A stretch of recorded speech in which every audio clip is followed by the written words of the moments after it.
All right, folks, a little cloudy and overcast here in Orlando, and that's what it was like last night for the Toronto Raptors. A little bit overcast as Miami did it to them. A little? Okay, all right.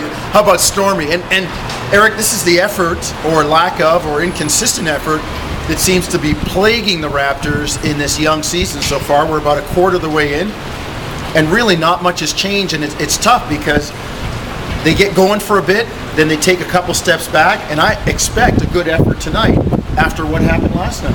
Well, hopefully you can hear us still because the wind is picking up a little bit, but I would agree with you. Hopefully the Raptors can bounce back and provide a more consistent effort than what they showed last night. And I know you're tired of hearing that. I'm tired of saying it. I'm sure Jonesy's tired of saying it. It's been the same two words over and over again this season. Effort, intensity, attention to detail, whatever it is that you want to say, whatever word, noun, adjective, verb, whatever you want to throw on it, it has not been a consistent effort time in, time out for this team. And Jonesy, I crunched the numbers last night. I wrote it in the post-game blog. I think I wrote it again today in another blog. But 16 losses this season. 5 of the 16 have been by 20 or more, the deficit. And there's also an 18 and 19-point loss in there as well. So 7 of the 16 have been by 18 or more. That's terrible. Well, and here's the thing. Jay Triano last night talked about Toronto not playing offense well enough. The fact that their three-point shooting has gone downhill. They were only 2 of 11 last night.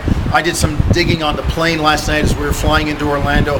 When Toronto was 7-13, 6 games below 500, they were the third best three-point shooting team in the league. Now they've slipped. They're just barely in the top 10. So their offense, which was something that they could at least keep them in games and they could at least depend on for scoring, that has let them down too.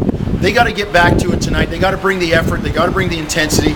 And Eric, maybe the X factor will be the fact that Hedo Turkoglu is coming back to Orlando. And as he told us, everybody will pick it up playing a little bit harder because they recognize it's a good team, and maybe it means a little bit more emotionally for him. Yeah, Jonesy and I chatted with him at the hotel about an hour ago, by the time obviously that you're seeing this vlog, and he joked as well. He said, man, I hope I don't get the same kind of reaction in Orlando that folks in Toronto give to Vince Carter and others when former Raptors come back to TO. He said, I hope they don't boo me. I hope at least half the arena recognizes that this was more about business and the fact that I didn't just want to leave the city. So he's hoping to not get showered with boos tonight, and you can hear that interview on the Fan 590 tonight during our halftime show. No pregame show tonight.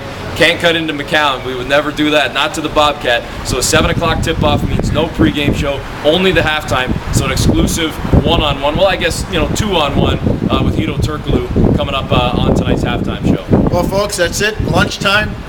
Got to get some work done. The back-to-backs are tough on us too, but we'll be ready to go at 7 o'clock.